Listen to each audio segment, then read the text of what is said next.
recommend this to anyone who wants to try to write a novel. What helped me finish that first book was actually having a structure before I filled it up, like bolting together a skeleton before you put muscle on it. I was red with fatigue, her shoulders bunched in anger, and wondered what had happened to the woman who was a thunderbolt, a storm cloud, a panther.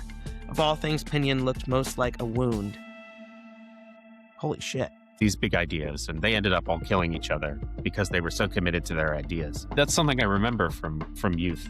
I remember that feeling that, like, you figured things out and you couldn't be wrong. The New York Times, I don't know if you realize this, but like just 5 days ago, they put The Trader Baru in like their top 5 fantasy novels you need to read. The really frustrating part is writers can often get stuck in a hole where they're like, this isn't good enough, and they'll throw it out for spurious reasons where, if they just finished the damn thing, it would work. Just what's the playbook if someone like has a manuscript and they want to get published, or if they're thinking you're on this mountaintop, like what's the reality of your life?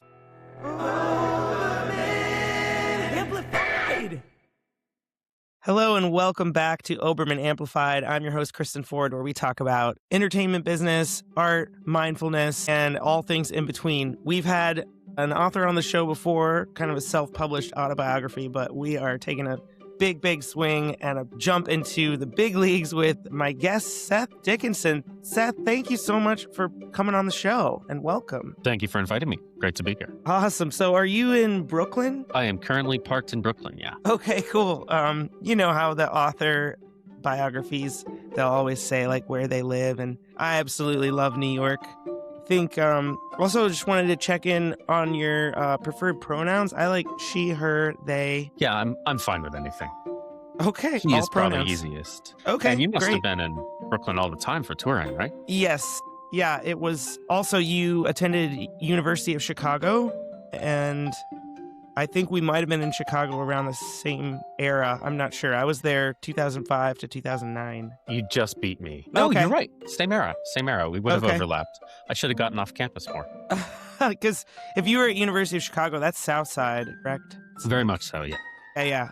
And I was at Columbia College Chicago, which Columbia sounds impressive, but Columbia College is not. But I did Unimpressed. drop out. Even more impressive. Well, I found you through your, dare I say, hit book, The Trader Baru Commerant, which is part of a 4-part series. 3 of the books are out. And I actually found this book in a free library, I think when I was leaving LA to move to my current spot in Sacramento. And the cover really got me. You have this amazing cover art from Sam Weber, who Yes. has done a lot of really big books. It's written from a female perspective, and at a certain point I forgot that a man wrote this book, just because it feels very like in touch. So I'd love to hear your process on why you wanted to choose a female protagonist. And I believe the book starts when she's 7 years old, and then it jumps forward to being like a young woman in her early 20s. And I think there's a lot of not knowing what the fuck you're doing in your early 20s that is reflected on some of the bold decisions that she makes, that then sometimes she's like, oh, maybe that was not so good. Yeah. I mean, I think it's hard to imagine being that young and having this much power and influence.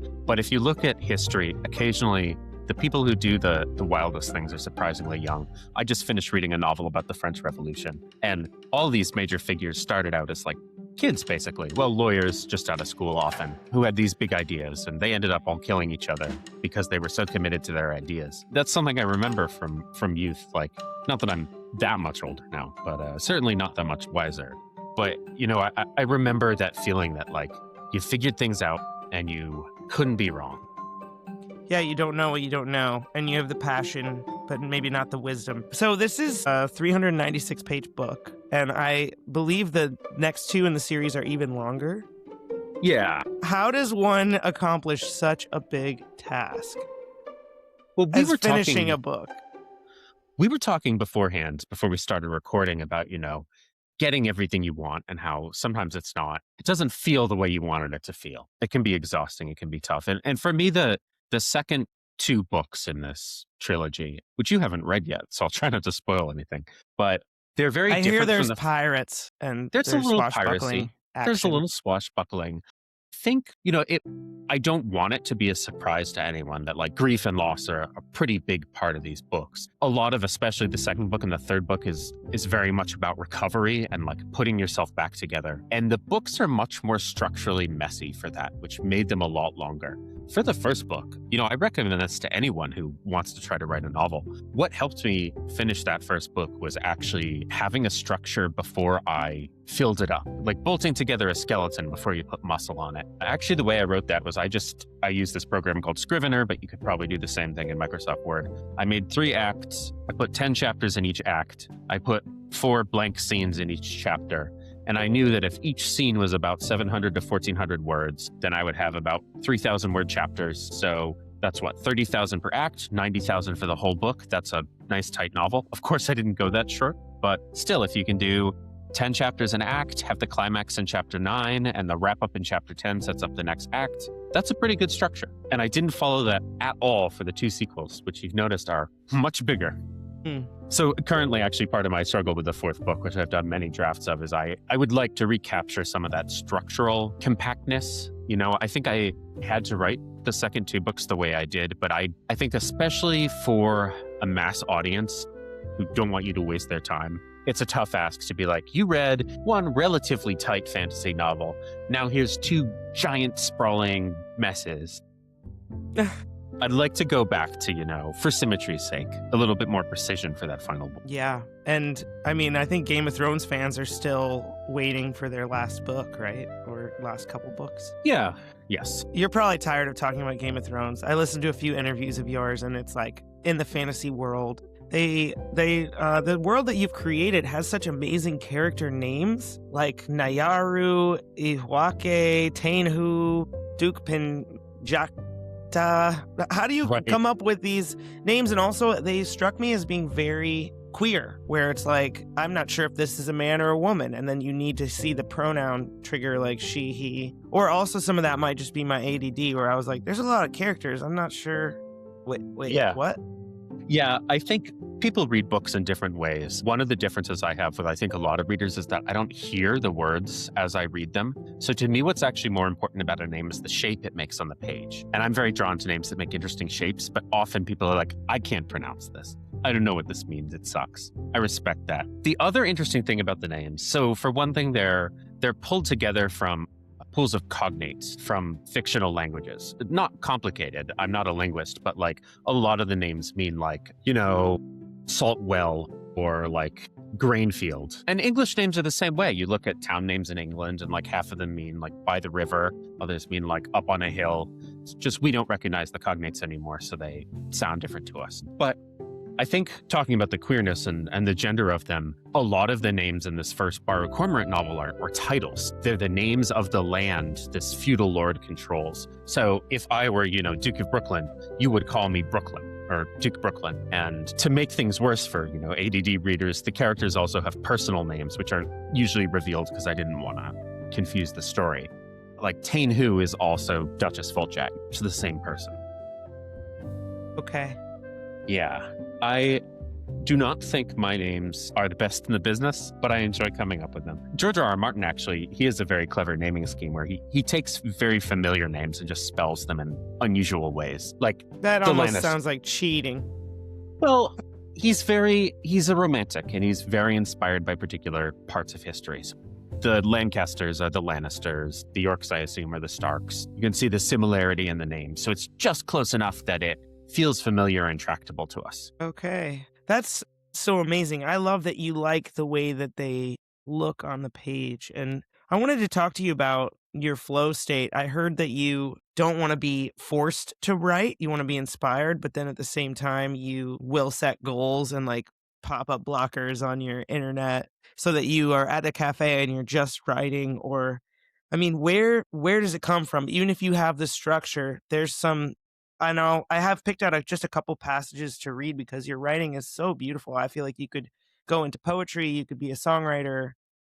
You could probably make a bunch of money writing copy and ads if you can just like distill the beauty and the description down to like a couple words. But where do you think it comes from and what makes you feel like the flow is really like the faucet is wide open and the inspiration's coming, and what is the pressure of knowing there's like thousands of people who have read your work and are waiting on another book? Like, does that make it turn off? No. So this is a great question, and I feel like we're all kind of hunting for the answer to this. Quick interruption from a word from our favorite sponsor. It's me, Kristen Ford, host of Oberman Amplified.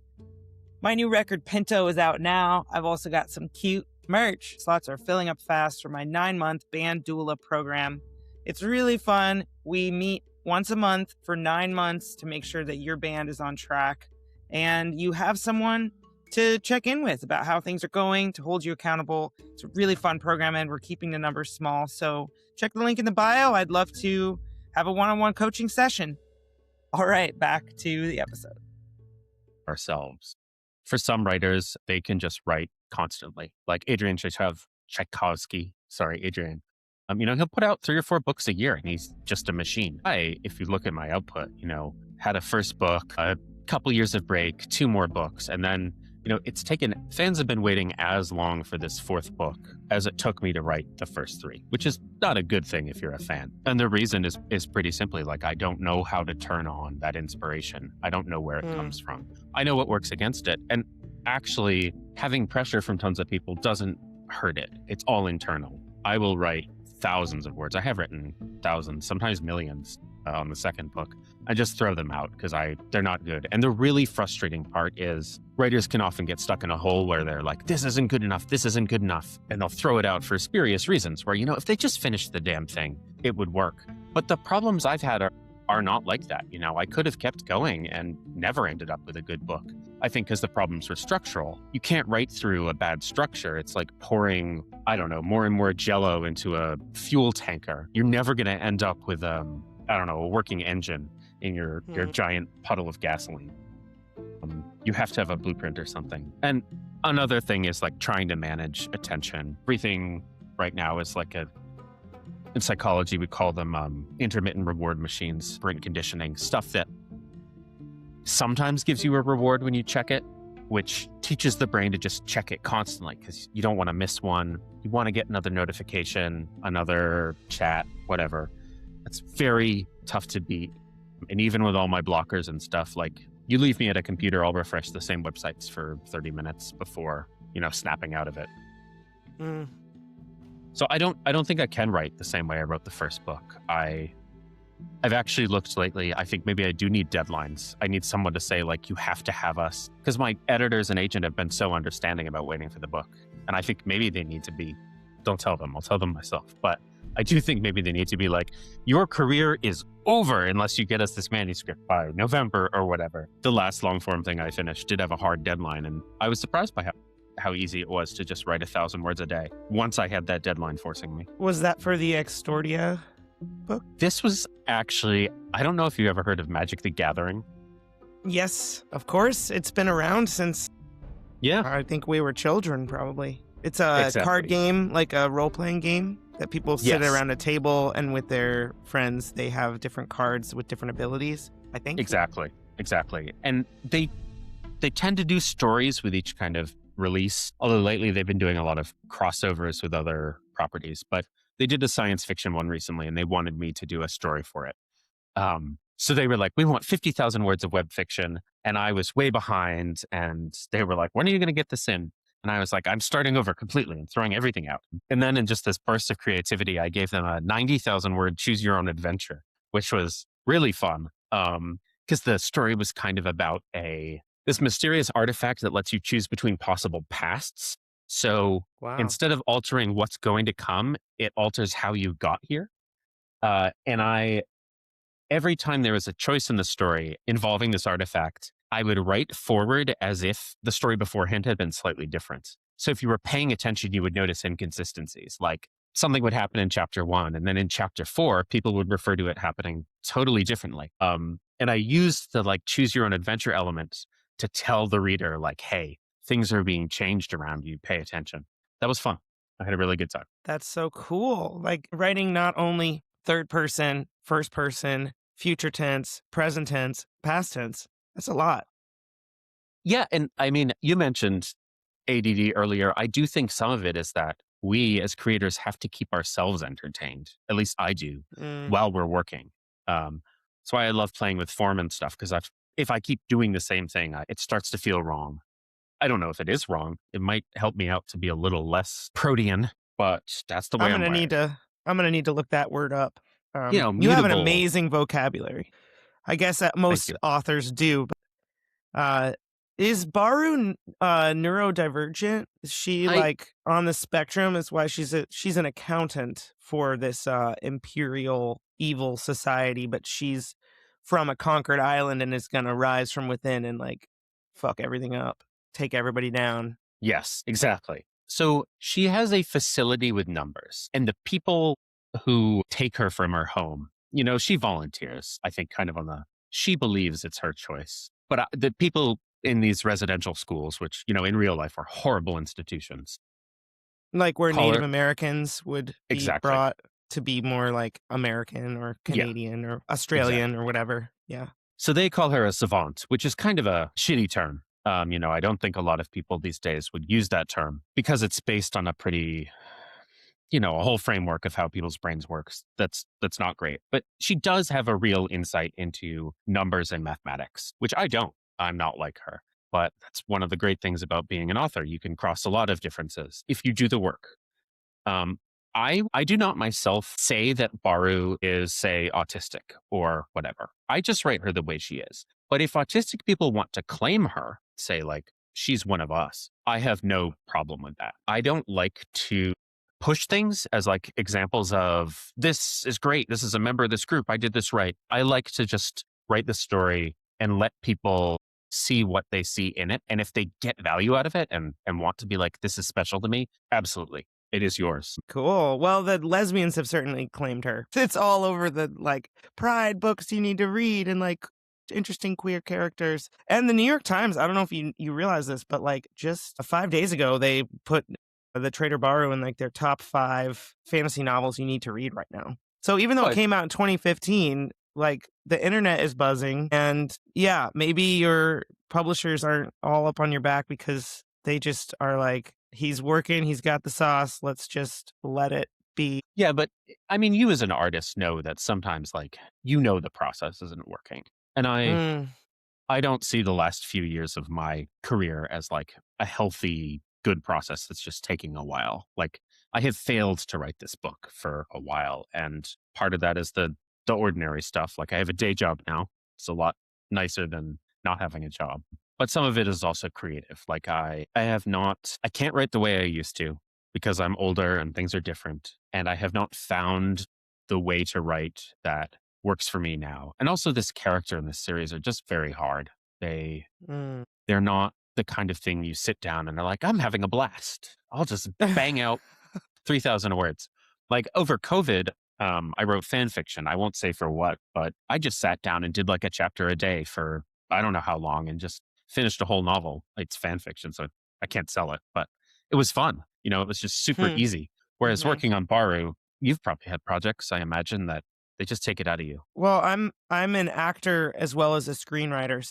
It's partially like I think being a screenwriter, you're telling stories with visuals, and so there's a lot less description. It's all about action and what the character says and what, your character is what you do when no one's watching. It's not what you say. And it's an interesting medium for that, but as an actor, I've certainly taken on certain scenes where it feels really heavy to take on that character and, I can't imagine the years that you've spent with this person who is an anti-hero and some of the reviews of your work are that it's very like I enjoy dystopian and darker works. Like Chuck Palahniuk is like one of my favorite authors and it's a lot of like gory, sexual, horrifying, like makes you want to like, oh my God, I can't, and that's fun for me in a book. But I wanted to talk to you just about sort of your journey to become a published author. Cause like when you Google Seth Dickinson, like the one of the first things is like literary agent, where I assume it's people have read the book and are like, I'm also an author and I need a literary agent to get published. And then I was Googling like, how much do published authors make? Like, what's the advance? And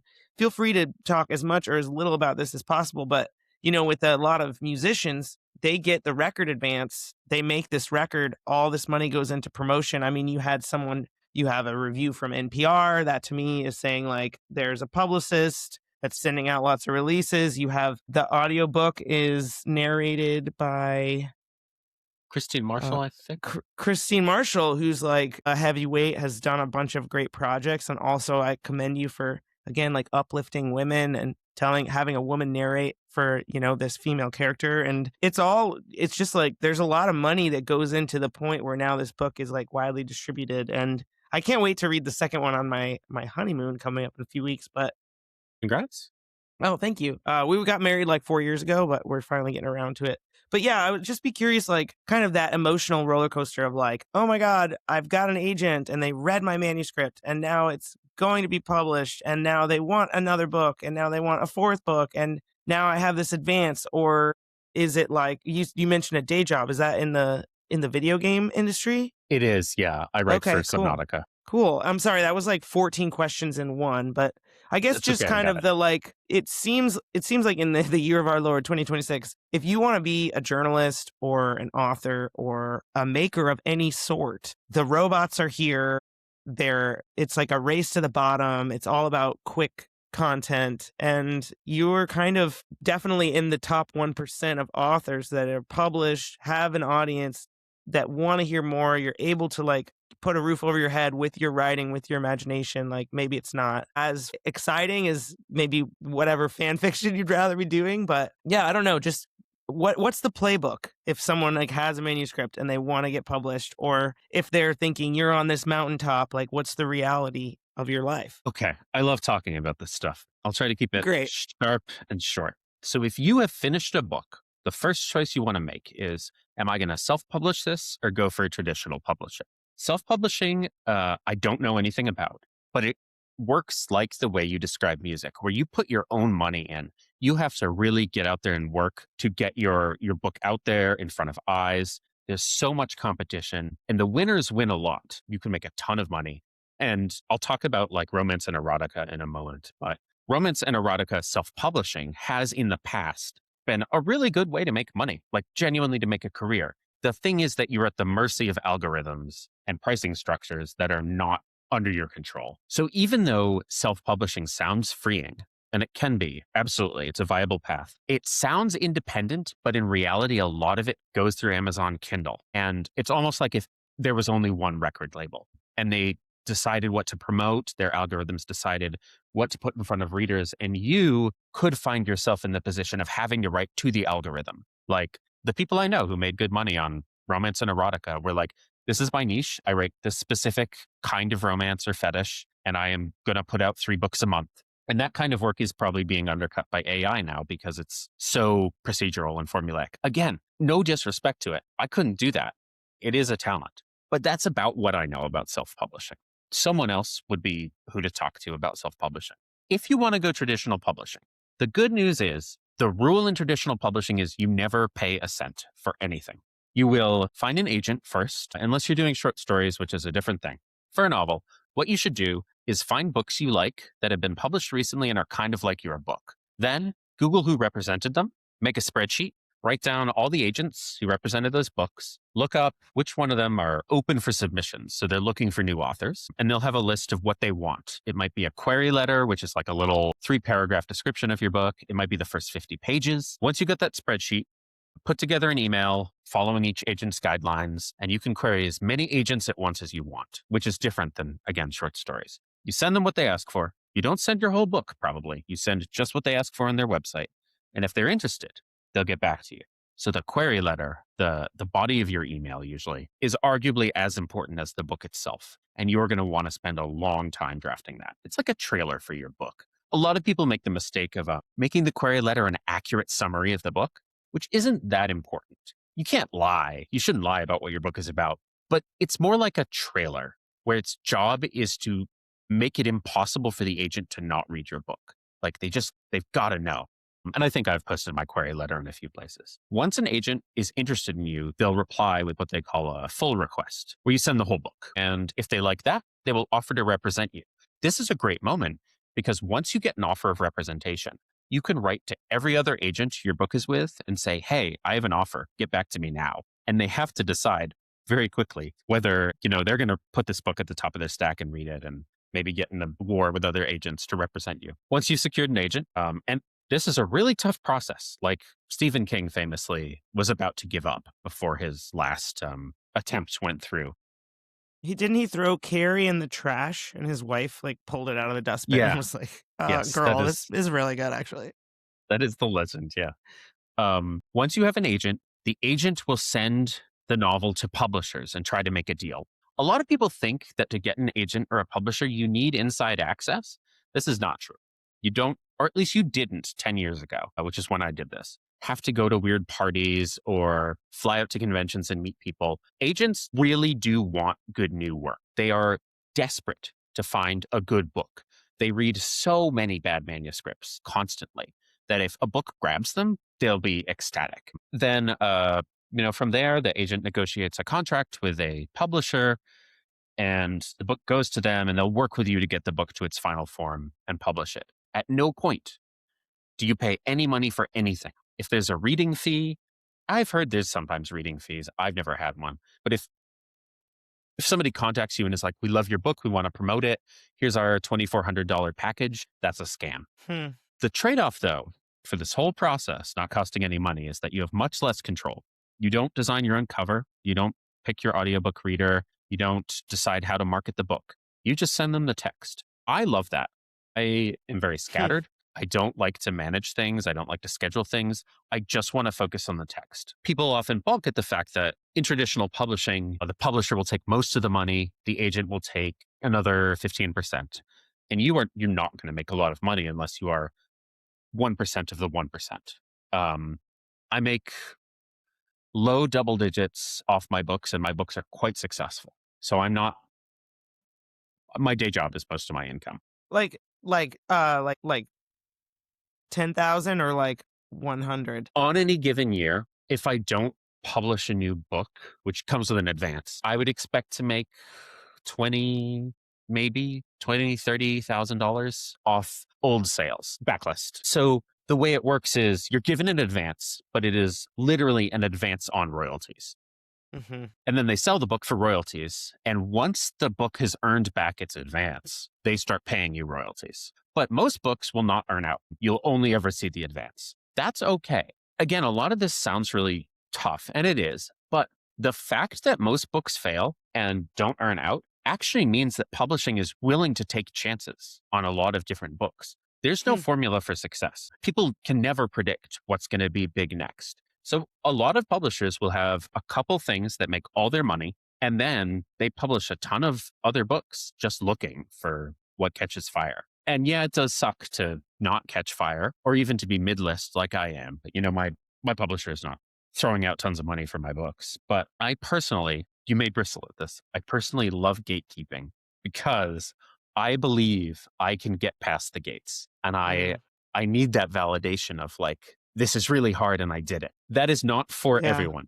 That's just how I'm wired. But the thing is, again, like you've talked about, I think in many places, sometimes you get past the gate and it sucks. Like you're there and you think you've made it and it's just not what's right for you or healthy for you. And that is a very different challenge from what I've just talked about. Well, I mean, I feel like you're definitely not mid. You're crushing it.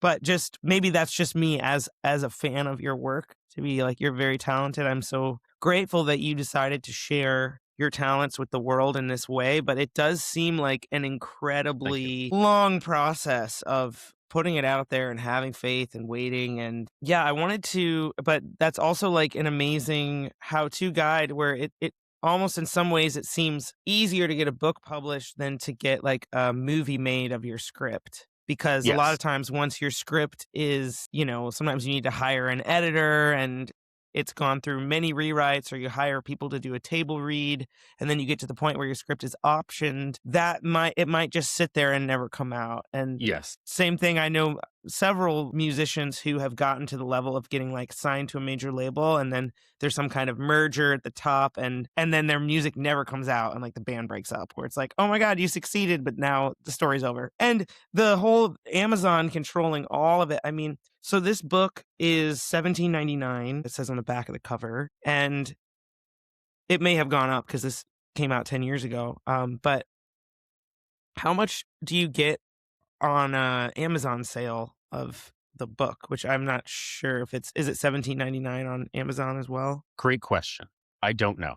Okay. You might be shocked by that, but I let my agent handle that. I'm the kind of person, probably not the kind of person who becomes financially successful, but when I'm doing my taxes, if there's a chance to save $300 by filling out an extra form, I just skip it. hmm It's, I Okay. guess, worth $300 to me to not think about that. And obviously, that's a position of great privilege. If I really needed those $300, I'd have to do that form.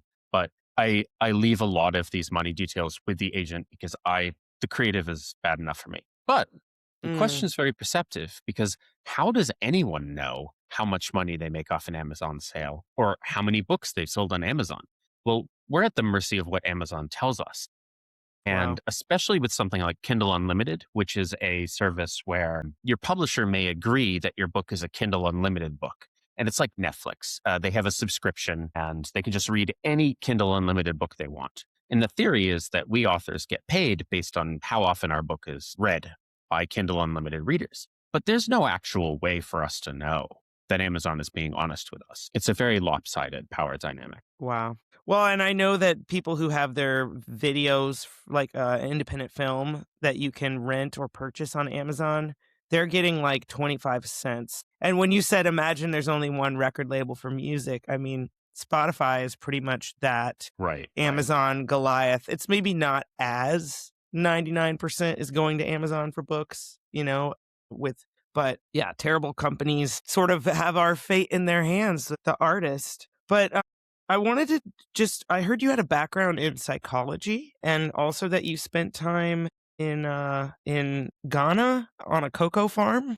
No, I'm nowhere near that Okay. cool. But what Okay. happened Was that was, and that your spirit animal is a cockatoo? Was that just like smoke signal to throw off no, the I mean, real? I am very cockatoo. Like my partner, she could tell you all sorts of things I say that I just babble to myself constantly. The Ghana thing was actually, I was at one point given a data set from cocoa farms in Ghana. And you can yell at me on the internet if I'm wrong about this, internet people. But my understanding at the time is that Ghana kind of works like Dune, where, they produce the spice on Dune and controlling spice production is like the path to power. In Ghana, chocolate, it's like the best chocolate in the world. And having your fingers in the cocoa trade is very lucrative. And this data set was supposed to be part of fair trade certification. Basically, a company wanted to know, is the chocolate we're buying ethical? So the data set had stuff like how many schools are there near the cocoa farms? How often are the children injured? Do they have toilets? Basically certifying that the conditions on these farms were, okay for fair trade. And I screwed up the analysis at one point. And in this one area of Ghana, I multiplied the number of machete wounds suffered per child by like 10,000. And the data came Oh back no. like children here suffer 5.8 machete wounds per day. Oh God. Fortunately, I caught that mistake before I sent in the data set, but that was just a weird sidebar in my life. Wow. So you Although, were crunching numbers about cocoa production in Ghana. yes, You weren't without, physically there. I have never been to Ghana. Although certainly the book, the novel Baru Cormorant, cocoa farming is the kind of thing that colonial powers love to do in their colonies. Plant a crop, cash crop that people can't live off of and just exploit it. Yeah. Or you like what's happened in Hawaii where it's like all their food is imported Yes. and all the land has been purchased by like Zuckerberg has a bunker. And it's horrible for the people who are Hawaiian and that's their land and they didn't need us coming in and mucking around. I want to read a little bit piece of your writing so in case people aren't familiar with the book that they want to go and pick it up and maybe by the time we finish reading the fourth one will be done. You could always come to Sacramento. You might be very inspired. Who knows? So this is chapter 2, early in the book.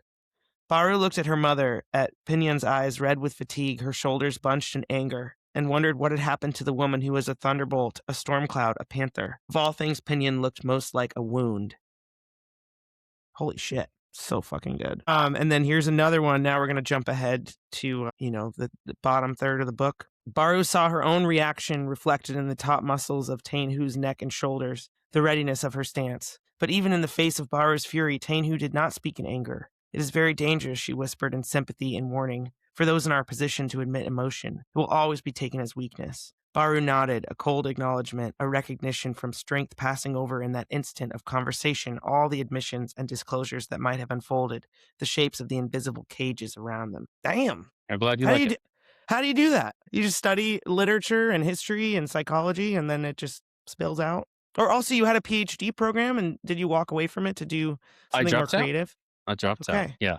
Not to do something more creative. I was just very depressed, and it was a very depressing subject matter. But that is actually how I wrote my first book. I stopped going to classes and wrote a novel in a coffee shop.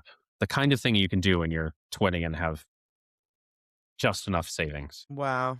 I love that. You ask like how do you do it? So have you ever read the Ira Glass piece about the taste gap? I No, think it but was I'm Ira Glass. familiar with Ira, This American Life.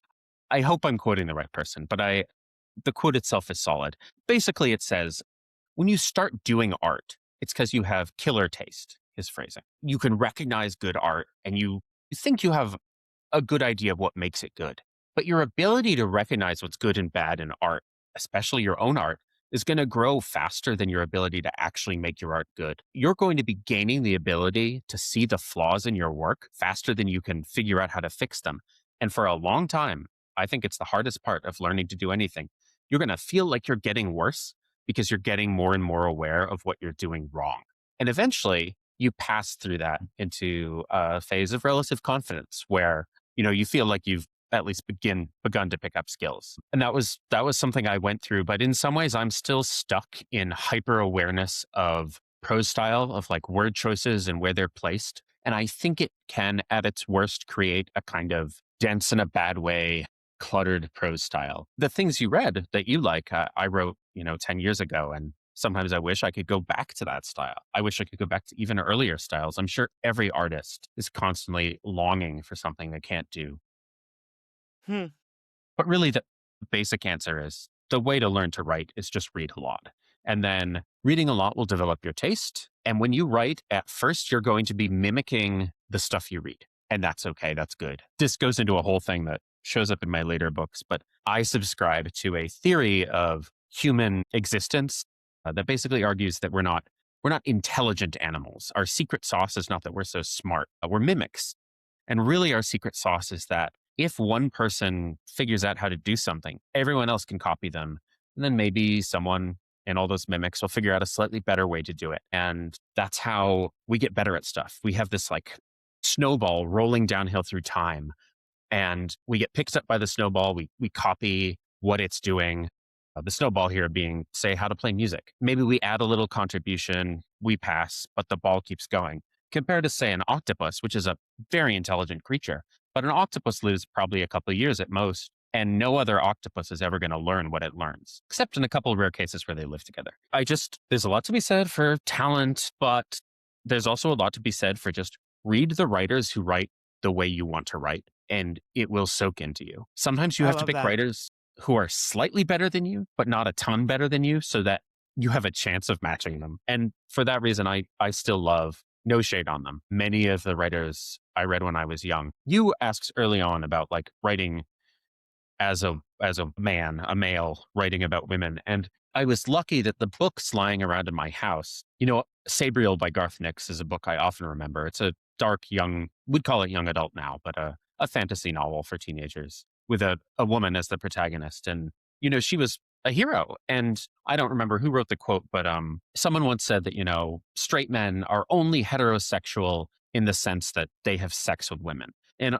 almost every other respect, their regard is for men. They think of men as heroic, men as the people they want to be like, men as the historical figures they learn about. And I really like women. I like women as people and as heroes and actors in the historical sense.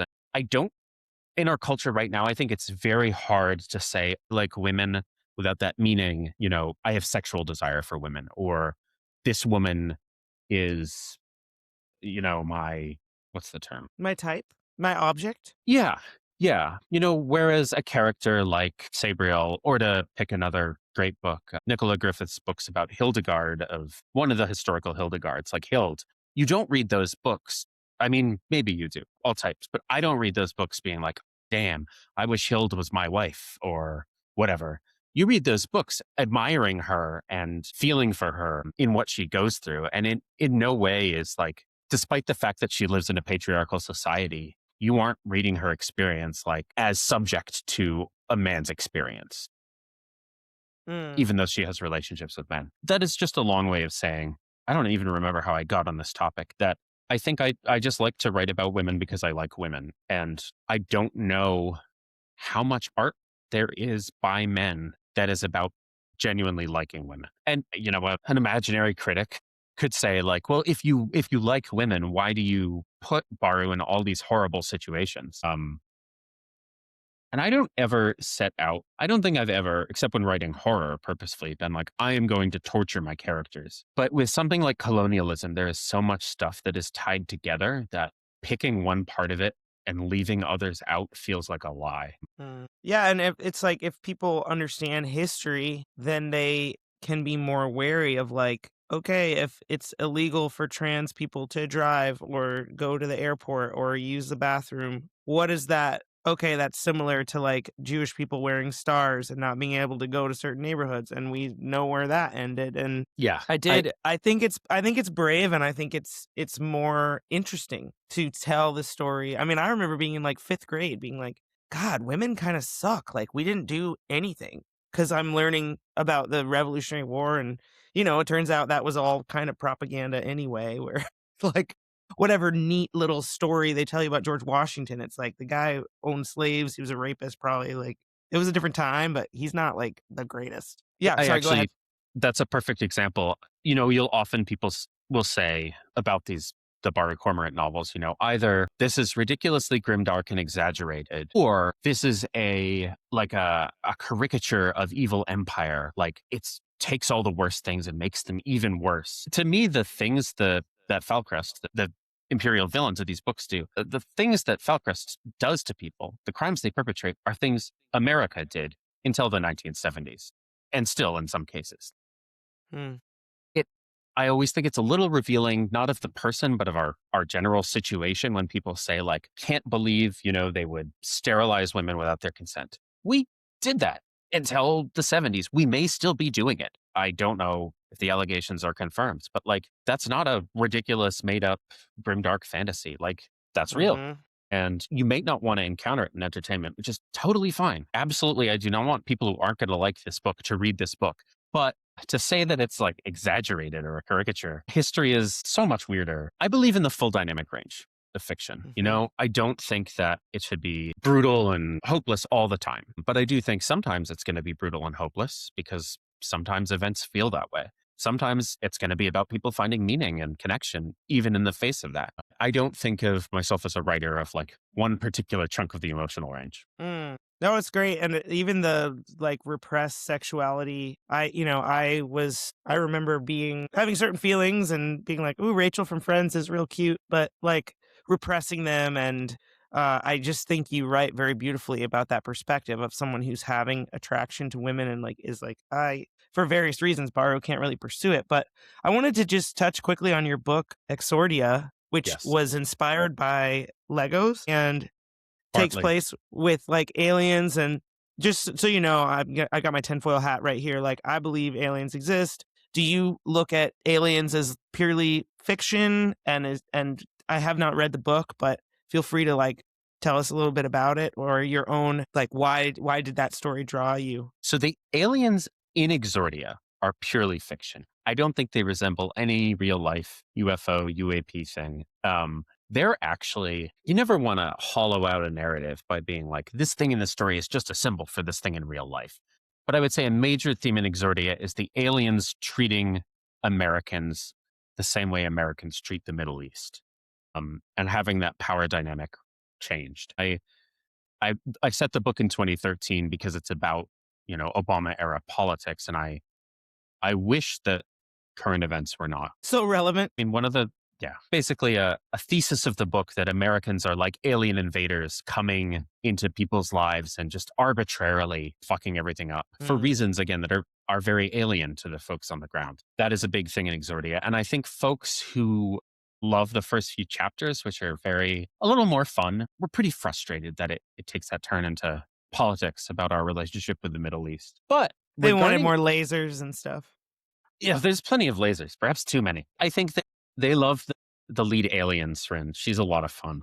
And they want her on page more, which I don't blame them for. Regarding like broader alien questions, I constantly try to change my opinion on these things. I'm a little more skeptical than you. One place I really recommend, if you like listening to things, is this YouTube channel called Cool Worlds Lab. And it sounds like it's like a lab for like cool worlds, but it is actually a laboratory at Columbia in New York that studies exoplanets which are not boiling hot. So they are literally cool worlds. And the PI, the lead professor in the lab, posts these very thoughtful video essays, a lot of them about alien life. And he has made a case for all kinds of different alien life scenarios, loads of aliens out there, no aliens out there.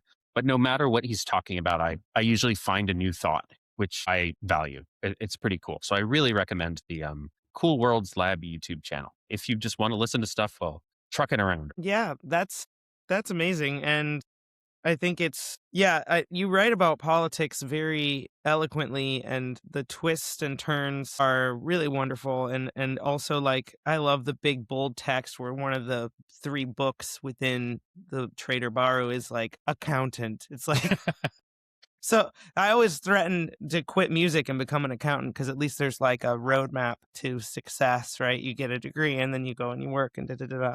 Whereas with art, you kind of have to make your own path. But I just wanted to ask quickly, what do you think? And also, there's these like AI videos that Iran is releasing that use Lego characters and these like AI songs to kind of tell about the current events. And that's pretty wild that there's something like the Lego movies that's become like a cultural enough phenomenon that now it's spilling into that. But just and then with the rise of, so, we're at war. We have this very unpredictable leader who's very unpopular. We have AI coming, where I've heard that in 2040, there will be a very cheap and accessible computer that is at the level of the human brain. So we're literally like right on the edge of so many things.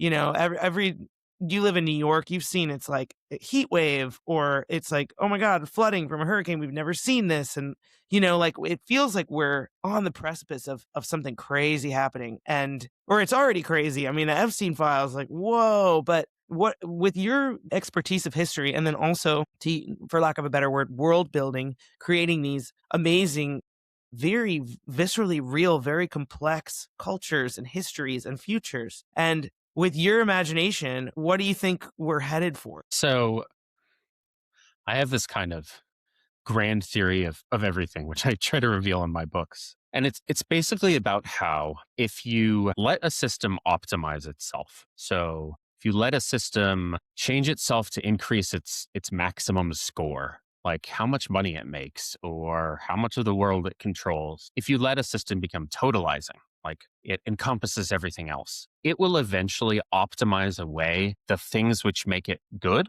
like produce happiness and well-being, and also often optimize away the things that made it successful in the first place. I think you see this a lot in business, where companies move from a model of delivering some good thing to a model of maximizing shareholder value. And they burn up their own ability to do good things in order to increase that share value in the short term. I think you see the same thing in bodies. If a cell gains the ability to maximize its own reproduction at the cost of everything else, it becomes a tumor. I think you see the same thing in groups of people going out for dinner. If someone figures out a good way to make everyone else pay for them, the dinner group will fall apart eventually. Maybe that's not such a good example.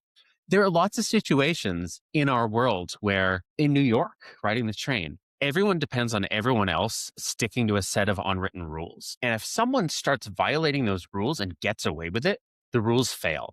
They just go away. And we see this a lot in the news in lots of different areas where, like, here's a set of unwritten rules that keep things working. Sometimes they're even written rules. Somebody has broken them and nothing bad has happened to them. We're now in this new regime where those rules don't function anymore. And we may have forgotten or lost the ability to enforce the reason those rules were important. So the machine may keep working for a little while, but something deep inside it is breaking or falling apart. I think we see that in climate change. We see that in politics and law. I think, speaking as broadly as I can, Americans don't understand what it is like to live in a corrupt country. Like what a loss it is to every aspect of life when doing something the right way stops being the norm and doing it in the way that enriches you the most becomes the norm. Because, as much as we'd like to believe that everything evolves into its best state on its own, it turns out we need rules and coordination to make some things work correctly. And we may be so used to having them that we don't realize what a problem it would be if they were gone. Even AI, like we were talking about it, the tech bubble relies on throwing huge amounts of venture capital and computing resources at this software in the hope that it will produce a profitable product eventually. Even then, though, I don't think these people hope that they're going to produce a profitable product. They hope that when the bubble collapses, they're not the ones holding the bag. They just need to get rich and get out. And they're telling everyone else, this process is working. It's guiding us to a better future. But the process is actually just running up their score, their bank accounts, their stock values. It's become decoupled from what's good for everyone else. I do think of it like cancer.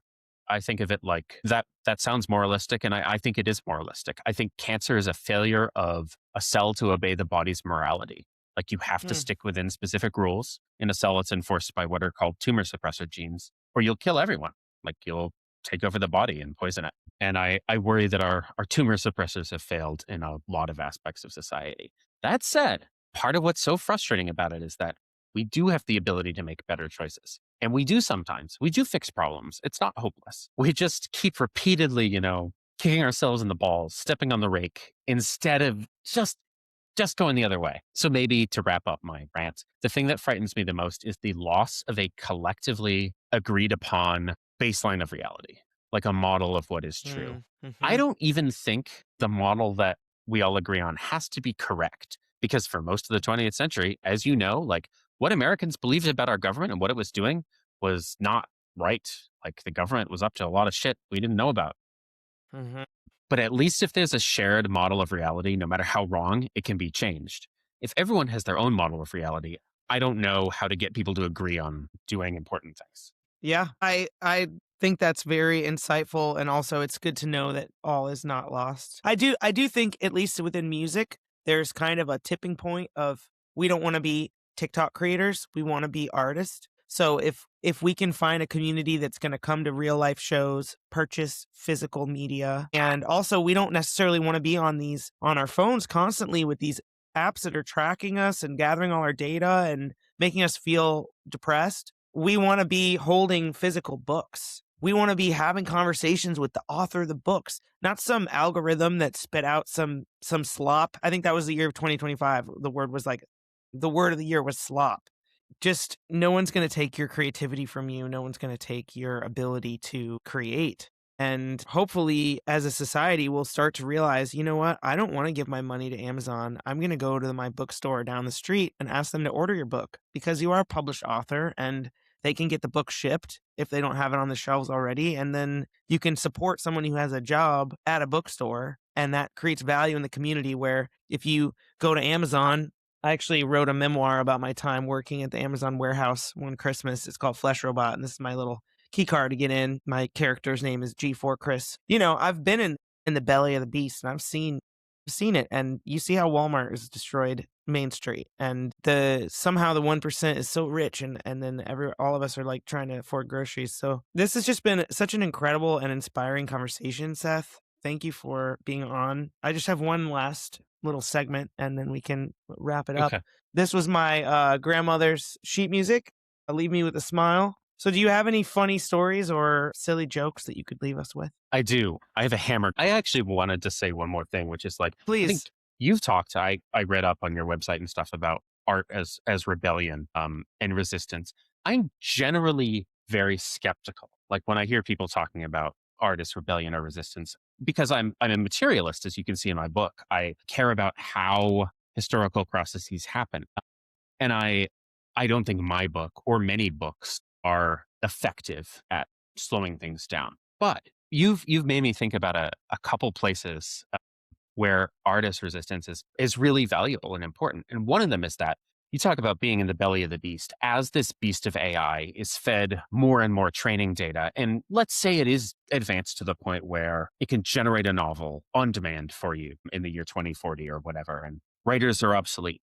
The thing is that the nature of this technology is that it's a centering force, is trained on this huge body of data and basically trained to produce averages. I'm simplifying a dramatic thing, but it can make bad writing better and good writing worse. And it provide this consistent like spackle, this slurry or the slot. And the machines that do this, because they require such huge central investment of power and money, they're going to be tuned to produce, work that is consistently inoffensive and pleasant. But as that becomes more and more viable, the ability to just say the AI bubble doesn't pop and we can all create our own novels with a click, that is only going to make the individual artist more relevant, because people are going to get so sick of everything being the same, of this massive investment to produce mediocrity at industrial scales. Your ability, anyone's ability to go out there and just make something and have it be thorny and weird and like stuck in the gears is going to be so much more valuable than it ever was. And that takes me back to what you said about accountants and wanting to be an accountant. The French Revolution, which was a giant rebellion against inequity, in part inspired by the art and rhetoric of a few writers, began with an accountant. It began because the finances of the crown were out of order, and they kept bringing in accountants to save the day, get the crown out of debt. And the accountants kept saying, we need reforms. You need to get the country together and vote on a new tax code. And the king kept balking. There was infighting. People didn't want to give up their privileges. And eventually, one of these accountants was so loved. I didn't know this about when I wrote the Baru Cormorant novels. But just as Baru, as imperial accountant, becomes kind of a folk hero and a celebrity, which you would think is kind of ridiculous, I think it was Jacques Necker, one of the French accountants who was brought in to fix the regime's finances and the tax system, was dismissed. And people loved him so much and thought he was going to save them that they marched on Versailles. And that was like the trigger of the French Revolution, this accountant getting fired, which I don't know, I just thought brought everything we talked about together in an interesting way. Also, really quick question. Do you think you'd like this to be turned into a movie? Have you been approached? Yes, I would. I think the thing that appeals to me the most about it is, well, you love it and everyone loves it. Many people love it. I have a very hard time seeing the value in my own work because, like many artists, I can only see the flaws, or I can only see how another artist I admire would have done it better. I read books. Some writers say they can't read anymore. I read books and I love them. I love them so much. Right now, I'm reading a book I admire. And I don't get that feeling with my own work. But if someone made a good movie, I think I'm allowed to talk about this. When in the past, it's been discussed with me, like, could we get the rights to make something out of it? I often say, I don't want to be involved. I want you to take this and go do your own thing. If I'm willing to sell the rights to you, I trust you. And I want to see what a bunch of smart, talented people make out of this. It would be love like that. Yeah. Like getting to experience your own work as a fan or an outsider. It's cool. And I feel like it's neat that I am like, this cover's amazing. I haven't listened to the audiobook, but I have done a little bit of voiceover work, and obviously Christina's like very talented who did the voiceover, and the fact that you were like, that was the publisher's thing, that's not my thing. And then we're talking numbers and you're like, that's my agent's thing, that's not my thing. The ability to delegate does really help you scale whatever it is you're doing and help you focus on what you're so great at. So Seth Dickinson, oh my God, thank you so much for the time. And then do you have a joke to leave me with a smile or a ridiculous story? I will tell the story as compactly as I can of my friend's cat. So this man, I think he's had a tough breakup. He moves out to the country and there's coyotes everywhere just howling. So he doesn't have a pet, but he one day finds this just absolutely messy. Can I swear? Yeah, of course. This completely fucked up, grizzled cat. I think it's lost its claws, its ears are bitten down. Just an absolute survivor of a cat. And he takes the cat in because, he's a character. They're both characters. And things are okay for a while, but this cat keeps pissing on his stuff and ruining things. And it's very tough to cohabitate with this old cat. So our hero, he's really worried about the cat outside because of all the coyotes. And he tries to keep the cat inside, but this piss thing, it's a huge problem. So he lets the cat out. But he gets more and more worried because he keeps finding dead animals all over the place. Like something is massacring the wildlife around him. You may know where this is going. He comes home one day and gets out of his truck and hears this screaming from underneath his home. And he realizes his cat is being murdered. So he gets down on all fours and he crawls under his house, calling to his cat. And finally, he reaches the scene of the carnage and his cat is crouched there, but it's not the cat screaming. It's a cornered, vole or rabbit, I can't remember. And as he appears, he stares at them in horror. And I think the prey looks at him for a moment and his cat just lunges like a xenomorph from Alien, tears its throat out, kills it. And he's like, oh my God, there's no coyotes killing everything around my house. It's my cat. My cat is out there with no claws, just murdering everything. So he brings this cat inside because he can't responsibly let the cat kill everything out there. But the cat keeps, peeing on his stuff. And one day he comes home a little drunk. Now, I'm not trying to get him in trouble. Presumably he got home safely, but he's a little tipsy and he comes inside to find the cat is pissed on his favorite sweatshirt. And in frustration, he just grabs this cat, runs down the hallway, dumps it in the tub, unzips, and just pees all over his cat. Just urinates on his own cat. And from that day forward, the cat gives him no trouble, Nothing is wrong. So you think we have a happy ending, but eventually, as people do, he meets someone and they get along. They get along famously, and eventually she moves in with him and he sits her down. It's like, babe, I love you. I want to make a life with you, but if this is going to work, you got to do something for me. You got to pee on my cat. That is, as far as I know, a true story. Wow, that is by far the best and most narrative leave me with a smile we've had on Oberman Amplified. I would expect nothing less from such an accomplished novelist. Well, thanks, Seth, so much for taking the time, and I guess I'll let you get back to working on book 4. And this has been an absolute delight. So anything you want to plug before we cut off the recording here? If you like video games and you love stories, you should play Outer Wilds and Disco Elysium. 2 very different games, 2 beautifully written, beautifully experienced stories that could not be told anywhere but a video game. Really recommend them to everyone. Did you do the writing for them? No, not at all. Wow. Wasn't just involved in any way. I just love them, yeah. That For the love is of the so game. cool. You're a real one, Seth. You're a real one. Well, I'll post links to where we can find some of your writing that's been published. Also, some of the games that you've worked with. Destiny, Taken King, and Subnautica 2, and Magic the Gathering. Thank you so much, Seth. I hope you have a most wonderful day. And Thank you. It was wonderful. over and out. Peace. Take care.